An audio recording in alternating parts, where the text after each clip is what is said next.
মানুষের স্বভাব হলো যে সে সবসময় নিজে বলতে চায়, কারুর কথা শুনতে চায় না।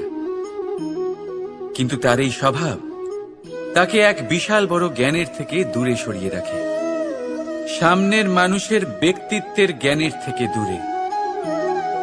তাই যদি আপনি কাউকে চিনতে চান, কাউকে বুঝতে চান, তাকে থামাবেন না, শুধু বলতে দিন। কারণ একজন ব্যক্তির ব্যক্তিত্ব লুকিয়ে থাকে তার কথার মধ্যে, আর তার আসল পরিচয় লুকিয়ে থাকে তার শব্দের পেছনে। বলতে দিন, আস্তে আস্তে আপনি সব বুঝতে পারবেন। এটাই তফাৎ হলো একজন সাধারণ মানব আর একজন মহামানবের মধ্যে। এক যে কাউকে বলতে দেয় না, আর এক যে সবার কথা শুনে।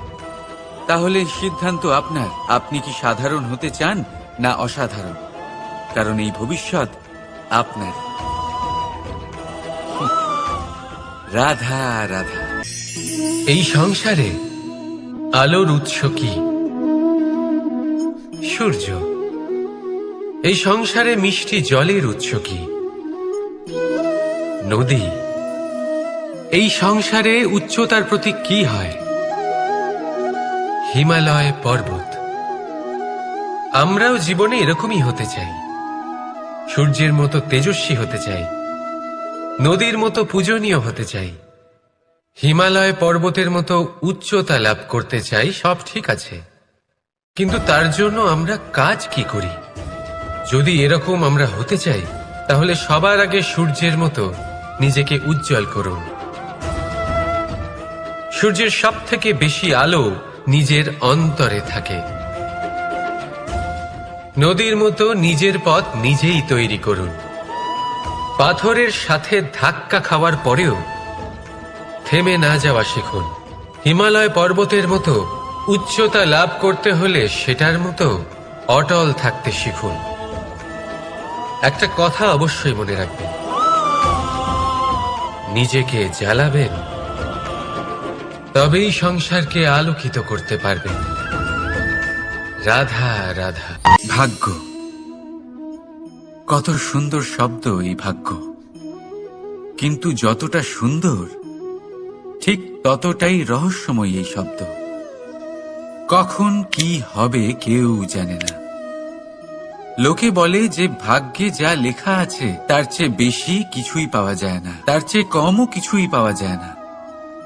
নিয়তির যা রচনা তা কখনো মোছা যায় না।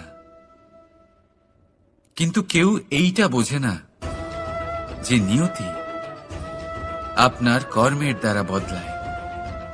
যদি আপনি শুভ চিন্তা করেন, শুভ কর্ম করেন, তাহলে নিয়তি আপনার সাথে খারাপ কিছু হতেই দেবে না। কখনো আকাশে পাখিদের দেখুন, তারা কখনো ভাগ্যের উপর নির্ভরশীল হয় না। যতই ঝড় আসুক, যতই তীব্র হাওয়া দিক, ঘুরতে থাকে, একটা জিনিস জড়ো করে নিজের সৌভাগ্য, নিজের বাসা নিজেই তৈরি করে। নিজের সন্তানের জন্ম দেয়, তাকে লালন পালন করে, নিজেই তাকে উড়তে শেখায়, কখনোই ভাগ্যের উপরে নির্ভরশীল হয় না সে। এই বিষয়টা আমাদেরও শিখতে হবে। তাই মনে রাখবেন, আপনার ভাগ্য নিয়তির লিখন নয়। আপনার ভাগ্য তাই যেটা আপনি দিনের পর দিন আপনি নিজেই লেখেন। কিছু নিজে পরিশ্রম করে, কিছু নিজের ভাবনার জোরে। রাধা রাধা। প্রতীক্ষা, প্রয়াস, এই দুই জীবনের অভিন্ন অঙ্গ। দেখতে গেলে আমরা জীবনে কারোর না কারোর প্রতীক্ষা অবশ্যই করি। সে কোনো ব্যক্তি হোক বা সময় হোক বা কোনো ভাবনা, সবকিছুই হতে পারে। আর দেখতে গেলে সব সময় কেউ না কেউ কিছু প্রয়াসও করে চলেছে। যেমন সাফল্য আসার প্রতীক্ষা, বিফলতা যাতে না আসে তার জন্য প্রয়াস, সুখ আসার প্রতীক্ষা, দুঃখ যাতে না আসে তার জন্য প্রয়াস। এবার প্রতীক্ষা আর প্রয়াসের মধ্যে এক ঘনিষ্ঠ সম্পর্ক রয়েছে, আর তা হল যিনি প্রতীক্ষা করেন তিনি ঠিক তাই পান যা একজন প্রয়াস করা ব্যক্তি পেছনে ফেলে আসে। তাই প্রতীক্ষা নয়, প্রয়াস করুন। এই প্রয়াসের মধ্যেই সুখের চাবিকাঠি রয়েছে। রাধা রাধা। মানুষ কর্ম করেন। আমি বারংবার বলি যে ফলের আশা করবেন না। তাও মানুষ কোথাও না কোথাও নিজের কর্মের বদলে কোনো না কোনো ফলের আশা অবশ্যই রাখেন। কখনো তিনি সফল হন, কখনো অসফল। সেই জন্যই আমি বলি যে ফলের আশা কখনো রাখবেন না, কারণ সাফল্য বা অসফলতা মনের মধ্যে রাখলে কখনো কোনো লাভ হয় না। যদি সাফল্য মনের মধ্যে রাখেন তাহলে অহংকার জন্ম নেবে। যদি অসফলতা মনের মধ্যে রাখেন তাহলে এক হীনমন্যতায় আপনি ভুগবেন, যা দিয়ে কোনো শুভকর্ম হবে না। সেই জন্য শুধুই কর্ম করে যান, কর্মেই মগ্ন থাকুন। আর আসুন আমার সাথে ভালোবেসে বলুন, রাধা রাধা। ভাগ্য আর কর্ম, এই দুই এমন শব্দ যাকে ঘিরে সমগ্র সংসার। কেউ বলে আমার ভাগ্যে এটা ছিল না, যা পেলে আমার জীবন অন্যরকম হতো। কেউ বলে আমার গত জন্মের কর্ম নিশ্চয়ই এমন ছিল, যে কারণে এই জন্মে এরকম ভাগ্য পেয়েছি আমি। এসব বাদ দিন আর একবার শান্ত চিত্তে ভাবুন। আপনি বুঝতে পারবেন যে ভাগ্য আর কর্ম এই দুই এই জন্মের। তফাৎ শুধুমাত্র এটাই যে যদি ভাগ্যের কথা বলা হয় তাহলে আপনি এই ভাগ্যের থেকে যত বেশি আশা করবেন তত বেশি নিরাশ হবেন আপনি, কারণ এই আশা আপনাকে কর্ম করা থেকে আটকায়। যদি কথা বলা হয় কর্মের, তাহলে নিজের কর্মের প্রতি যত বিশ্বাস রাখবেন তত বেশি সফলতা আপনার কাছে আসবে। তাই একটা কথা মনে রাখবেন, ভাগ্য আপনার কর্ম নির্ধারণ করে না, কিন্তু আপনার কর্ম আপনার ভাগ্যকে অবশ্যই নির্ধারণ করে। রাধা রাধা। বন্ধু আর শত্রু, প্রত্যেকের জীবনের একটা বড় অংশ এর উপরে নির্ভরশীল হয়ে থাকে। আপনার জীবনে সফলতা আর অসফলতাও এর উপরে নির্ভরশীল। কিন্তু এই বন্ধু এবং শত্রুদের খুঁজে পাওয়ার জন্য আপনাদের বাইরে যাওয়ার প্রয়োজন নেই, কারণ এরা স্বয়ং আপনার ভেতরেই আছে। আপনি যদি বিনম্র থাকেন, যদি আপনি নিরন্তর প্রয়াস করতে পারেন, তাহলে আপনার কোনো বন্ধুর প্রয়োজন নেই। যদি আপনার মধ্যে অহংকার থাকে, যদি প্রতি কথায় আপনার মধ্যে ক্রোধ উৎপন্ন হয়, তাহলে আপনার শত্রুর কোনো প্রয়োজনই নেই। নিজের অন্তরের এই বন্ধু ও শত্রুকে চিনুন আর আমার সাথে ভালোবেসে বলুন, রাধা রাধা। একে চিনতে পারলেন? একে কুঠার বলা হয়। আপনারা জীবনে কোথাও না কোথাও কোনো না কোনো রূপে এটা দেখেই থাকবেন। একটা ব্যাপার নিশ্চিত, এই কুঠার ছাড়া কোনো বৃক্ষকে কাটতে পারা সরল নয়। এবার আপনি কখনো এটা ভেবেছেন, এই কুঠার এর এই অংশ, এর মুখটাই যদি না থাকে তাহলে কি হবে? এ শুধুমাত্র কোনো বৃক্ষই নয়, তার কোনো ডালও কাটতে সক্ষম হবে না। এবারে ভাবুন, এই শুকনো কাঠের হাতল এ আমরা কোত্থেকে পেলাম? কোনো এক বৃক্ষ থেকেই। সেই ডাল যাকে কেটে ফেলা হয়েছিল এক বৃক্ষকে কাটার জন্য, এই ডালই শস্ত্ররূপে প্রস্তুত। আমাদের জীবনে আমাদের প্রিয়জন, আমাদের আপনজন যখন সময় কখনো কখনো তাদের সঙ্গ না দেয়, যদি তারা দৈন্য দশায় থাকেন, তাহলে তাদের সঙ্গ কখনো ছাড়বেন না। ওনাদের প্রয়োজন শুধুমাত্র মনোবল। তা তাদের দিন, তাদের সাহায্য করা আপনার কর্তব্য। হয়তো তাদের সাথে থেকে আপনার কোনো লাভ হবে না, কিন্তু তাদের দূরে থাকাতে আপনার ক্ষতি অবশ্যই হতে পারে। সর্বদা সাহায্য করুন, সঠিক সময় আসলে তা আপনার সহায়ক অবশ্যই হবে। রাধা রাধা। আমাদের মধ্যে বেশিরভাগ মানুষেরই এই অভিযোগ থাকে যে মানুষ তখনই আমাদের স্মরণ করেন যখন সেই সময় আসে যখন আমাদেরকে প্রয়োজন হয়, যখন কোনো কাজ থাকে। যখনই এই সময় পেরিয়ে যায়, তাদের কার্যসিদ্ধি হয়ে যায়, তারা আমাদের থেকে দূরে চলে যান, ভুলে যান আমাদের। এবার এই বিষয়ে ভেবে খারাপ অবশ্যই লাগে। এই পরিস্থিতিকেই অন্য এক দৃষ্টিভঙ্গি দিয়ে দেখার চেষ্টা করুন। মনে রাখবেন, মানুষ প্রদীপের সন্ধান তখনই করেন যখন তার জীবনে অন্ধকার থাকে। আপনি প্রসন্ন হয়ে উঠুন, কারণ আপনার কাছে সেই সুযোগ আছে যে কারোর জীবনে প্রকাশের কিরণ আনতে পারছেন, কাউকে সঠিক পথ দেখাতে পারছেন, কারোর সহযোগিতা করতে পারছেন, এই পুণ্য অর্জন করতে পারছেন। কারোর থেকে কোনো আশা রাখার দরকার নেই। যার আপনাকে যতটা প্রয়োজন তাকে ততটাই সাহায্য করুন, ততটাই সবাইকে প্রেম বিতরণ করুন। আর এই প্রেমের ভাব নিয়েই আমার সাথে বলুন, রাধা রাধা। এটা সেই নৌকার প্রতিরূপ যা আমাদের নদী পার করায়। এবার বিষয়টা একটু ভেবে দেখুন।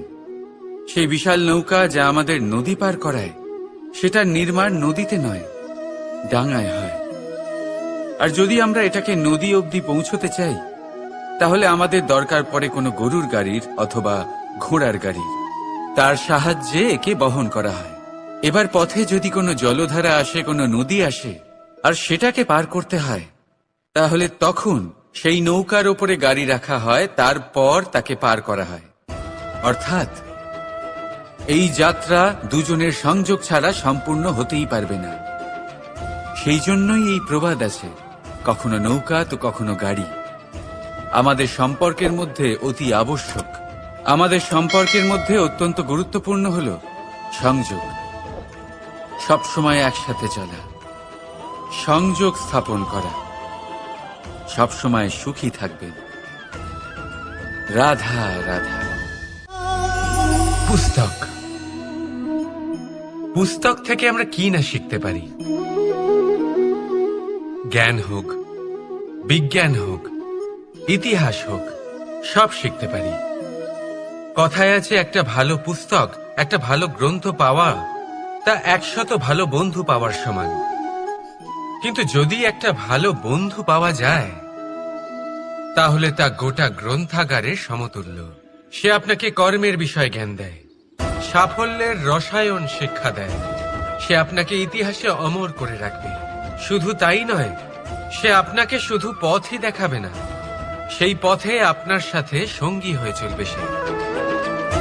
সেই জন্য জীবনে যদি কোনো ভালো বন্ধুকে পাশে পান, তাহলে তাকে আপন করে রাখবেন, তাকে সামলে রাখবেন। জীবন সহজ হয়ে যাবে। রাধা রাধা। বর্ষা ঋতু শুরু হলেই পাখিদের মধ্যে চাঞ্চল্য বেড়ে যায়। আর সেটা হবে নাই বা কেন? বাসা ভেঙে যায়, বৃক্ষ ভেঙে পড়ে। প্রত্যেক পাখি তার থাকার জন্য একটা নতুন জায়গার, একটা ছায়ার, একটা ছাদের খোঁজে থাকে। শুধু একটা পাখি এসব কিছুই করে না। না তো তার এসব সমস্যা নিয়ে কোনো চিন্তা থাকে, না কোনো দরকার পড়ে। আর সেই পাখি হলো বাজ। সেই সব সমস্ত ছোটখাটো সমস্যার থেকে অনেক দূরে ওপরে উড়ে বেড়ায়, মেঘের থেকেও অনেক উঁচুতে। তাই এই সব ছোটখাটো সমস্যা যা আপনার জীবনে এসে থাকে, এই সব নিজের চারপাশকে ঘিরতে দেবেন না। নিজের চিন্তা ভাবনাকে অনেক উঁচুতে রাখুন। আপনার সমস্ত সমস্যা নিজে থেকেই নিচে চলে আসবে। রাধা রাধা। কোনো ব্যক্তির ব্যক্তিত্ব কিভাবে তৈরি হয়? আপনার কি মনে হয় যে ব্যক্তি জন্ম থেকে তার স্বভাব নিয়ে জন্মায়?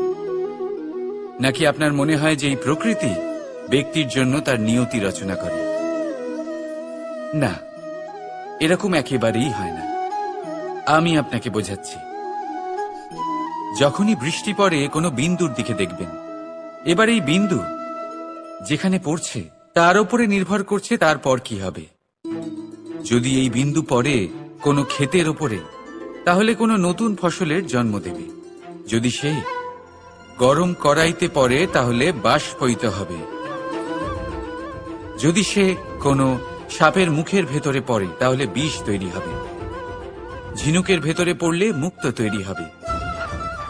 যদি কোনো পাতার ওপরে পড়ে তাহলে শিশির তৈরি হবে, একই বিন্দু, কিন্তু তার সঙ্গত তার ভবিষ্যৎ এবং ব্যক্তিত্ব নির্ধারণ করবে।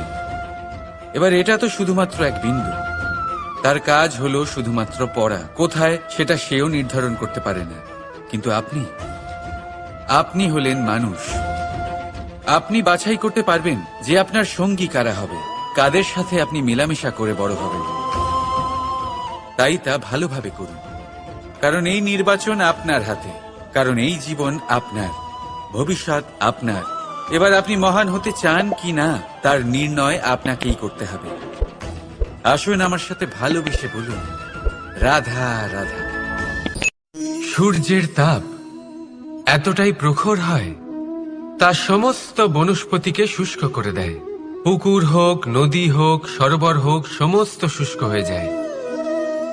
কিন্তু আপনি কখনো শুনেছেন সূর্যের তাপে সমুদ্র শুকিয়ে গেছে? এমন কখনোই হয় না। আর এর পিছনেই লুকিয়ে রয়েছে এক অমূল্য জীবনের শিক্ষা।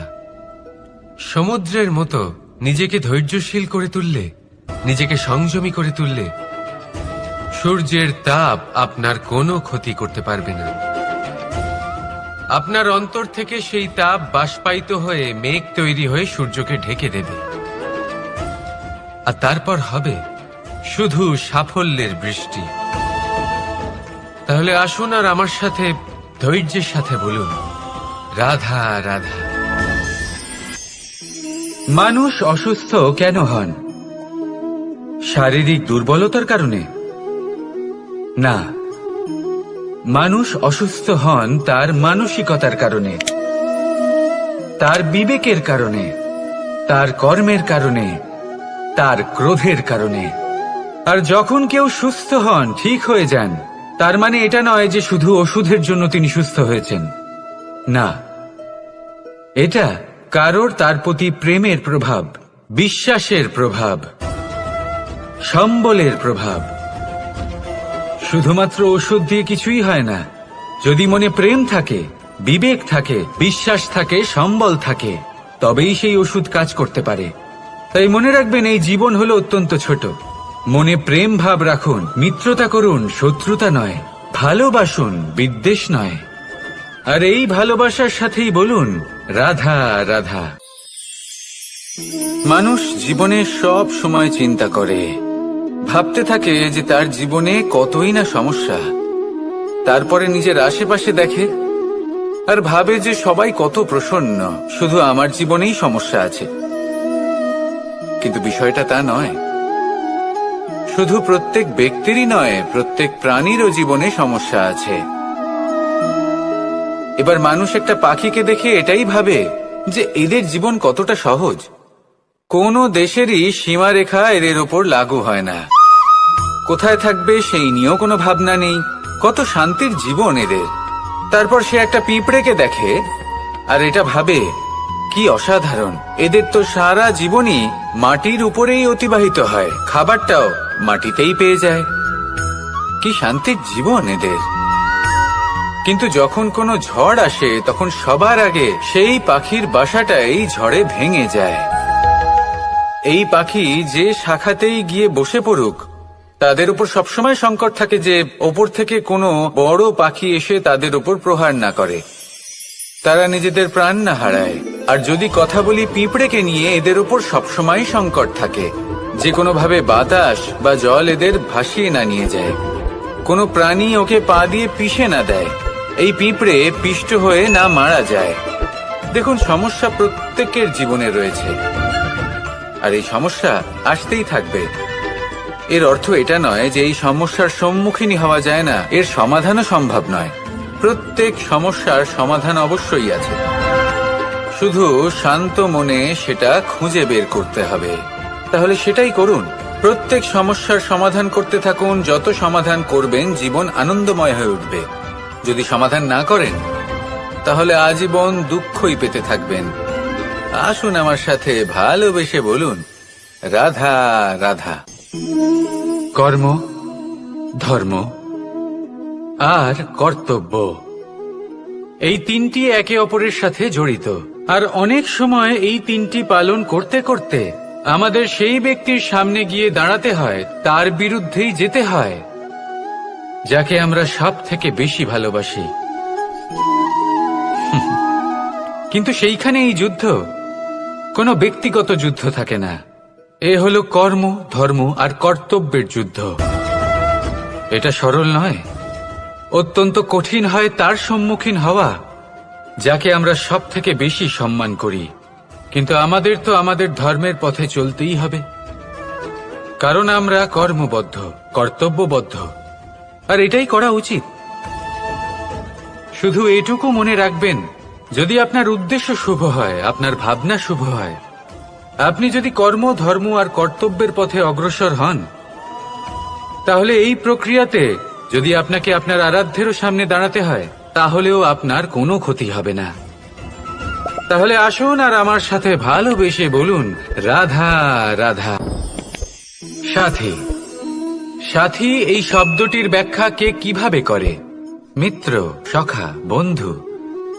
কিন্তু অর্থ একটাই, তিনি যিনি আপনার সঙ্গী হন আর তিনি যার সাথী আপনি হন। এবার সব থেকে বড় প্রশ্ন হলো এটাই যে তিনি কে হতে পারেন যাকে আপনি আপনার সাথী বলে মেনে নিতে পারেন, নিজের সখা, নিজের মিত্র, নিজের বন্ধু মেনে নিতে পারেন। আপনার সাথী হলেন তিনি যিনি দুঃখের সময় আপনার পাশে থাকবেন, আপনার হাত ধরে থাকবেন। আপনার সাথী হলেন তিনি যার হাত আপনি নিজের সুখের দিনে ধরে থাকবেন। সেই সাথীরই হাত ধরুন যিনি দুঃখে সবসময় আপনাকে সাহায্য করার জন্য তৎপর হয়ে থাকেন, আপনার পাশে থাকেন, আর যাকে সুখের দিনে আপনি আপনার সাথে রাখতে পারেন। আর যখন আপনার সাথে আপনার এই সাথী থাকবে, তখন আপনি এটা বুঝবেন যে যখন জীবনে দুঃখ আসে, তখন এই দুঃখ কমে যায়, সবার মধ্যে ভাগ হয়ে যায়। আর যদি তখন সুখ আসে, তাহলে সেটা সবার উপস্থিতিতে আরো বেড়ে যায়। এটাই হলো প্রেম, এটাই হলো ভালোবাসা, এটাই হলো সঙ্গ, যেমন সম্পর্ক আমার আর রাধার মাঝে। তাহলে আসুন আর আমার সাথে ভালোবেসে বলুন, রাধা রাধা। মানুষ এক অত্যন্ত বিচিত্র প্রাণী। পরিকল্পনা করে, ষড়যন্ত্র করে, প্রচেষ্টা করে, কাউকে পরাজিত করার চেষ্টাও করে। সাপকে একটা দড়ি মনে করে হাতে চেপে ধরার চেষ্টা করে, কিন্তু একটা কথা বুঝতেই পারে না, সময়ের এই সাপ, এটা হাতে চেপে ধরাই যায় না। আর আপনি যা করবেন তা আবার ফিরে আসবে আপনারই সামনে। দেখুন, এতে কিছুই যায় আসে না যে আপনি কুম্ভকারের পুত্র নাকি কৃষ্ণের পুত্র। যদি আপনি অনুচিত কর্ম করেন, তাহলে আপনার সাথেও অনুচিতই হবে। অশুভ কর্ম করলে আপনার সাথেও অশুভই হবে। কুরু বংশ অত্যন্ত মহান বংশ ছিল। এই কুরু বংশ কি হলো তার সাথে?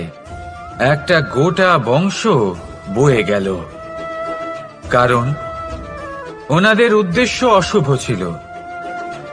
অন্যদিকে 5 জন বনবাসী পাণ্ডব মহাভারত বিজয়ী হলেন, কারণ তাদের উদ্দেশ্য শুভ ছিল। তাই মনে রাখবেন, শুভ অগ্নি প্রজ্বলিত করবেন, শুভ তাপ সঞ্চার হবে। অশুভ অগ্নি প্রজ্বলিত করবেন, নরকেই জ্বলতে হবে। তাহলে আসুন আর আমার সাথে ভালোবেসে বলুন, রাধা রাধা। জীবনে এমন কিছু কাজ রয়েছে যা আপনাকে একাই করতে হয়, আর এমন কিছু কাজ রয়েছে যা আপনাকে একসাথে মিলে করতে হয়, একজোট হয়ে, সঙ্গবদ্ধ হয়ে।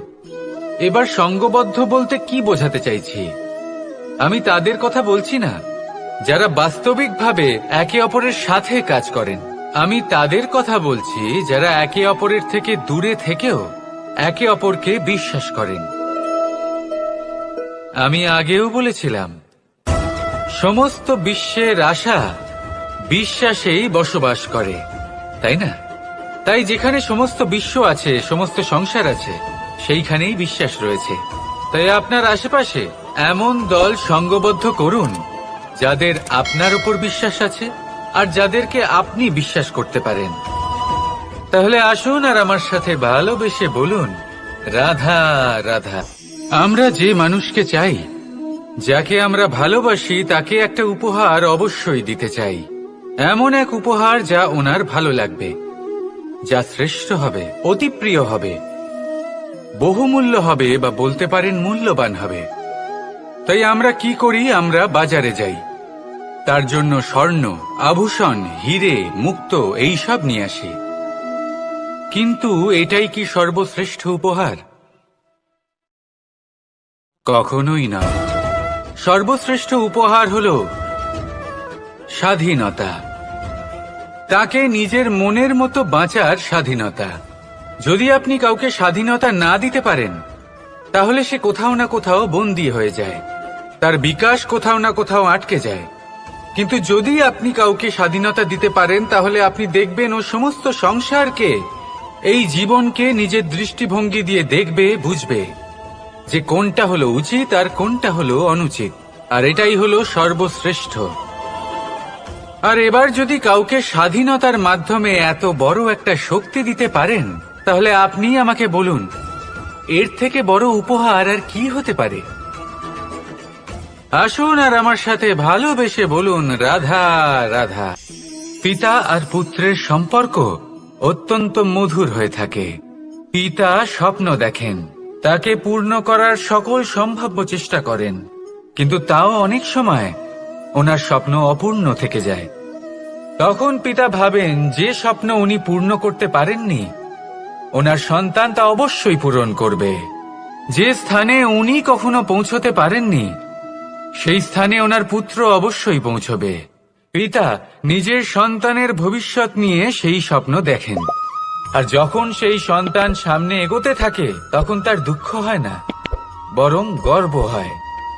ওনার ভালো লাগে এটা দেখে যে ওনার সন্তান অনেক উন্নতি করছে। কিন্তু যখন সন্তান নিজের অভিভাবকের শক্তি দেখে, তার যশ দেখে হিংসা করতে থাকে, সমস্যা সেইখানেই শুরু হয়। সেই জন্য সকল সন্তানকে এটা মনে রাখতে হবে, দেখুন, পুত্র হবার সুবাদে, এক সন্তান হবার সুবাদে, এটা হলো আপনার অধিকার যে আপনি আপনার পিতার থেকে বেশি উন্নতি করবেন। আপনার পিতাও এটাই চান, কিন্তু সুস্থভাবে এটা করুন। একটা রেখা টেনে নিন, যাতে আপনি তাতে এগোতে পারেন আর আপনার পিতার তাতে গর্ববোধ হয়, আর সেই বিষয়ে দুঃখ না হয় যে আমার সন্তান আমাকেই ছোট করার চেষ্টা করছে। ইতিহাস সাক্ষী রয়েছে, যে মানুষ অন্য কাউকে ছোট করার চেষ্টা করেছেন, সেই মানুষই ছোট হয়ে গেছেন। আর আমার মনে হয় না আপনি এটা চান, কারণ কোনো একদিন আপনিও কারোর পিতা হবেন। আসুন আমার সাথে ভালোবেসে বলুন, রাধা রাধা। প্রেম এই সংসারে এসেছিল এই সংসারকে প্রেমের শিক্ষা দেওয়ার জন্য, এই জীবনের সুখের অনুভূতি আসলে কি তা শেখানোর জন্য। কিন্তু যদি সত্যি কথা বলি, তো আমি নিজেই প্রতিদিন প্রেমের নতুন নতুন স্বরূপ দেখতে পাই, প্রেমের একটা নতুন অনুভূতি প্রত্যেক নতুন দিনে। আর তার কারণ হলো এই প্রেম অনন্ত, এ হলো দৈব। প্রেম হলো এই সংসারের সব থেকে বড় ঢাল এবং সব থেকে বড় অস্ত্র। এই প্রেম ছাড়া না কোনো ন্যায় হয় আর না কোনো শাস্ত্র, না জীবন আছে আর না অন্ত। এবার যদি এই প্রেম মনের মধ্যে বাস করতে শুরু করে, তাহলে কখনো কোনো সমস্যাই হবে না, আর যদি হয়েও থাকে তাহলে তা স্থায়ী হবে না। এই প্রেম কি না করতে পারে? এই প্রেম সমস্ত সমস্যা মিটিয়ে ফেলতে পারে, আপনার মনের মধ্যে অহংকারকেও বিনাশ করে দিতে পারে, আপনাকে সাক্ষাৎ ঈশ্বরের সাথে দেখা করাতে পারে। তাই প্রেমের দ্বারা প্রয়াস করতে থাকুন, এই সংসারের প্রত্যেক মানুষকে, প্রত্যেক বস্তুকে, প্রত্যেক জীব জন্তুকে ভালোবাসবেন। আর এই প্রেমের দ্বারাই বলুন, রাধা রাধা। মানুষের জীবনে স্বচ্ছতার একটা আলাদা গুরুত্ব আছে। যদি আপনি নিজেকে স্বচ্ছ রাখেন, তাহলে আপনার নিজেরও ভালো লাগবে, সামনের ব্যক্তিরও ভালো লাগবে, একটা অন্যরকম প্রভাব পড়বে। কিন্তু একজন শ্রেষ্ঠ ব্যক্তি কিভাবে হয়ে ওঠা সম্ভব? যার মধ্যে গুণ আছে, শিক্ষা আছে, শুভ চেতনা আছে, যিনি সৎকর্ম করেন। কিভাবে হব সেই ব্যক্তি যার মধ্যে জ্ঞান আছে? শুধুমাত্র স্বচ্ছ থাকলে তো তা হওয়া সম্ভব নয়। প্রথমে আপনাকে বুঝতে হবে যে মানুষের মধ্যে 4টি মূল তত্ত্ব আছে। প্রথম হলো তার শরীর, যার দ্বারা উনি যে কোনো কর্ম করে থাকেন। দ্বিতীয় তত্ত্ব হলো তার মন, যার দ্বারা কোনো কর্ম করার জন্য সে নিজেকে প্রেরণা দিতে থাকে। তৃতীয় তত্ত্ব হলো বুদ্ধি, যে কর্ম আমরা করতে চাই, যে লক্ষ্যে আমরা পৌঁছতে চাই, সেটা আমরা কিভাবে কোন পথে করব সেটা স্থির করা যায় বুদ্ধি দিয়ে। আর চতুর্থ তত্ত্ব হলো আত্মা। আত্মা হলো এমন এক তত্ত্ব যার কোনো সমাপ্তি নেই। আত্মা হলো অজয়, কিন্তু এরও শুদ্ধিকরণের প্রয়োজন হয়। এই 4টি তত্ত্বের শুদ্ধিকরণ করতে থাকুন, এদের নির্মল রাখুন, শুদ্ধ রাখুন। এবং এটা কিভাবে হবে? শুভ চেতনা দ্বারা, জ্ঞানের দ্বারা, এবং সব থেকে বেশি গুরুত্বপূর্ণ প্রেমের দ্বারা। আসুন আমার সাথে ভালোবেসে বলুন, রাধা রাধা। মানুষ তার জীবনে শিক্ষা এবং প্রেম এই দুই লাভ করে তার মাতা, পিতা এবং গুরুর কাছ থেকে। কিন্তু মানুষ সব থেকে বেশি ভালোবাসে নিজের মাতাকে, কারণ মাতা খুব নির্মল চিত্তে ভালোবাসে, শান্ত মনে আমাদের অন্তরে শক্তির সঞ্চার করে থাকেন, আমাদের উৎসাহ দেন, বলশালী করে তোলেন। ব্যাপারটা কিন্তু এমন নয় যে আমরা নিজেদের বাবা বা গুরুকে ভালোবাসি না, তাদেরকেও আমরা অত্যন্ত ভালোবাসি, শুধু ওনাদের কঠোর ব্যবহার দেখলে আমরা একটু ভয় পেয়ে যাই।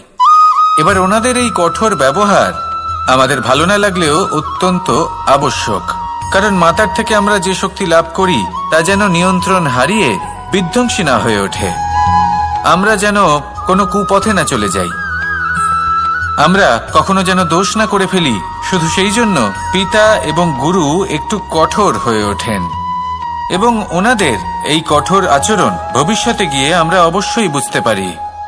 জীবনে কিছু বছর আমরা এগিয়ে যাই আর তারপর আমরা বুঝতে পারি যে বাবা এবং গুরু আমাদের যথেষ্ট ভালোবাসতেন, কিন্তু ওনাদের ভালোবাসার বহিঃপ্রকাশ আলাদা। প্রয়োজনীয় হলো এটা দেখার, এটা বোঝার যে শুরু থেকে আমাদের প্রতি ওনাদের আচরণ কেমন ছিল। ওনাদের কঠোর হওয়ার পেছনে ওনাদের ভালোবাসাটা বোঝার চেষ্টা করুন, ওনাদের চিন্তাটা বোঝার চেষ্টা করুন, ওনাদের পথপ্রদর্শনের আড়ালে আপনার ভবিষ্যতের জন্য যে পরিকল্পনা ওনারা করেছেন সেটা বোঝার চেষ্টা করুন। তখন আপনারা বুঝতে পারবেন ওনাদের ভালোবাসাকে। আপনার মনের মধ্যে আপনা থেকেই ওনাদের প্রতি সম্মান জেগে উঠবে। নিজের পিতা এবং নিজের গুরু এই দুজনের প্রতি কৃতজ্ঞতা প্রকাশ করুন আর আমার সাথে ভালোবেসে বলুন, রাধা রাধা। জীবন কিসের উপর নির্ভরশীল? ধনের ওপর, বৈভবের ওপর, নিঃশ্বাসের ওপর? না, এই জীবন নির্ভরশীল বিশ্বাসের ওপর। বিশ্বাস নিজের ওপর, বিশ্বাস আমাদের আপনজনের ওপর। কিন্তু যখন এই বিশ্বাস ভেঙে যায় তখন মানুষের মনও ভেঙে যায়, আর তারপর সে অন্য কিছু করতেই পারে না। তখন কি করা যেতে পারে?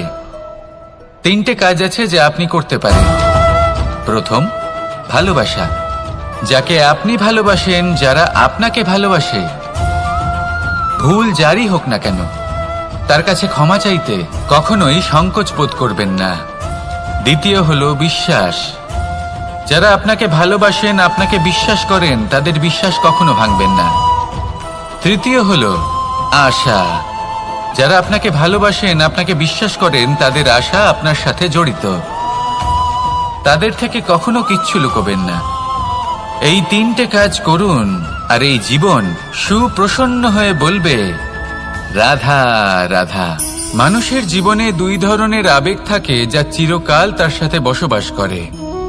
প্রথম, স্বপ্ন। দ্বিতীয়, অজুহাত। মানুষ হাজার হাজার স্বপ্ন দেখতে পারে।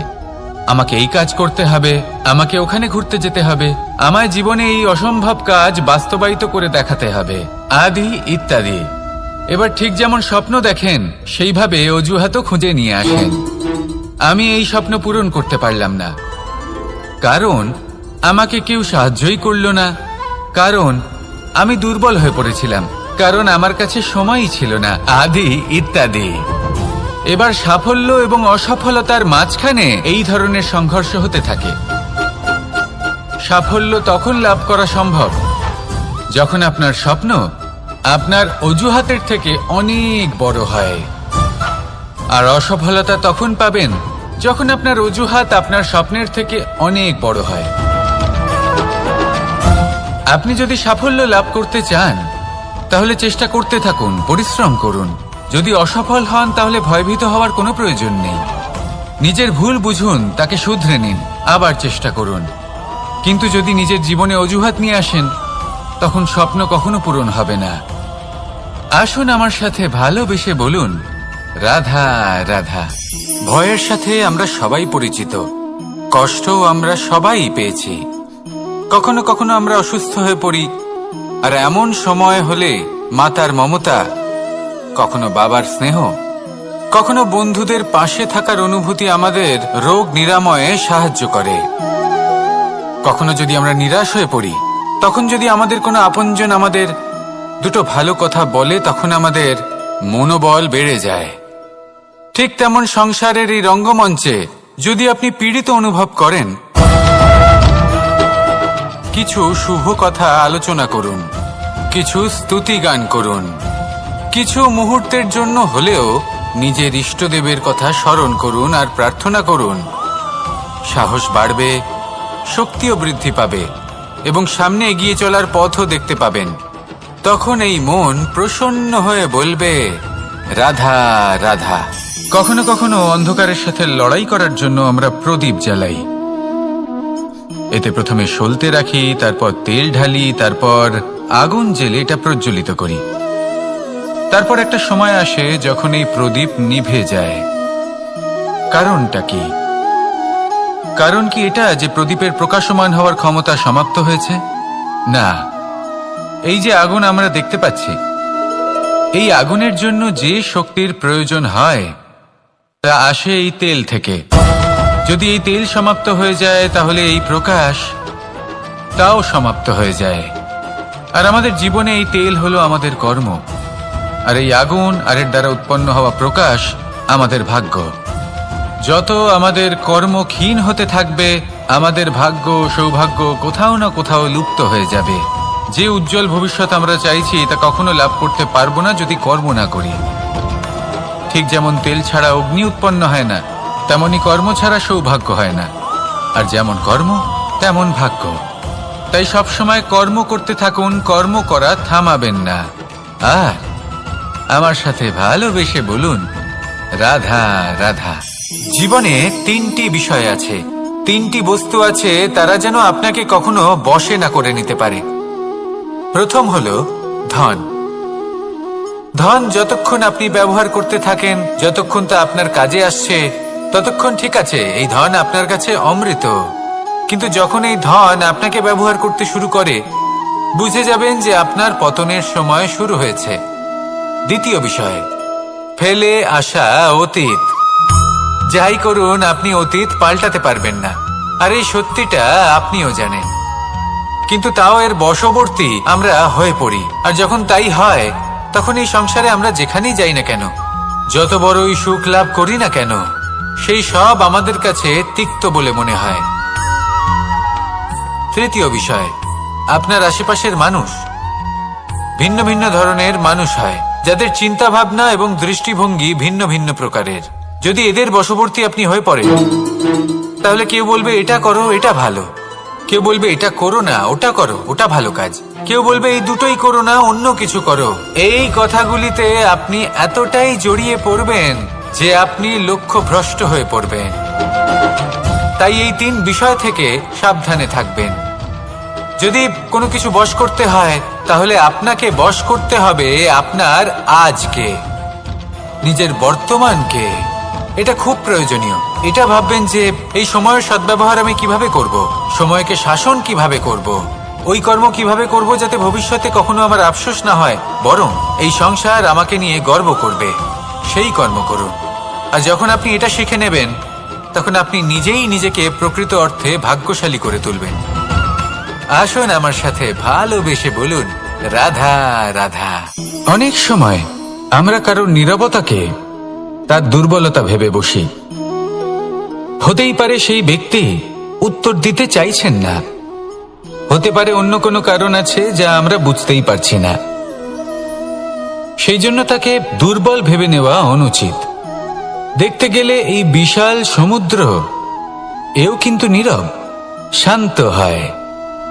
কিন্তু যখন সে রুদ্র মূর্তি ধারণ করে তখন কি হয়? সমগ্র সংসারকে বিনাশের পথে নিয়ে যায় এই সমুদ্র, প্রলয় সৃষ্টি করে। সেই জন্য কারোর সহ্য শক্তিকে দুর্বলতা বলে মনে করবেন না।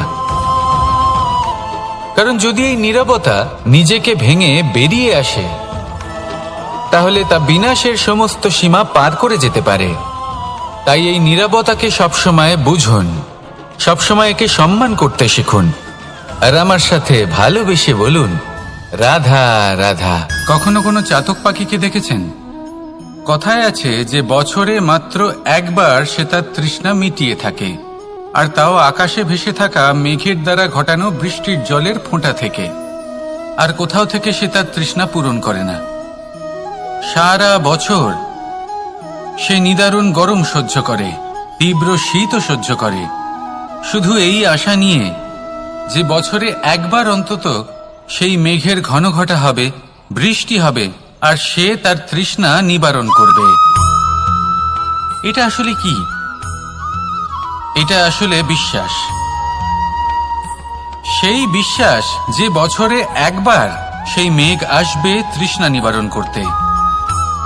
যেমন দেখুন, একটা সূর্যমুখী ফুল সারা রাত অন্ধকারের সাথে যুদ্ধ করে, কারণ তার বিশ্বাস যে ভোরবেলায় সূর্য তাকে অবশ্যই দর্শন দেবেন।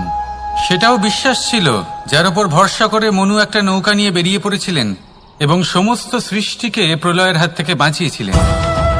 সেটাও ছিল ভালোবাসার প্রতি বিশ্বাস যার উপর ভরসা করে বানর এবং ভাল্লুক সেনা নিয়ে শ্রীরাম আক্রমণ করেছিলেন সমস্ত বরদানপ্রাপ্ত অসুরগণ এবং রাক্ষসগণের লঙ্কায় এবং জয় লাভ করেছিলেন। এই বিশ্বাসই হল এই বিশ্বের আশা। বিশ্বাস রাখুন যে আপনি হলেন সর্বশ্রেষ্ঠ এবং শুধুই নিজের কর্ম করতে থাকুন। এই বিশ্বাসের আশাই আপনাকে প্রতি মুহূর্তে বল প্রদান করবে। এ হলো আমার বিশ্বাস। আসুন আর আমার সাথে ভালোবেসে বলুন রাধা রাধা।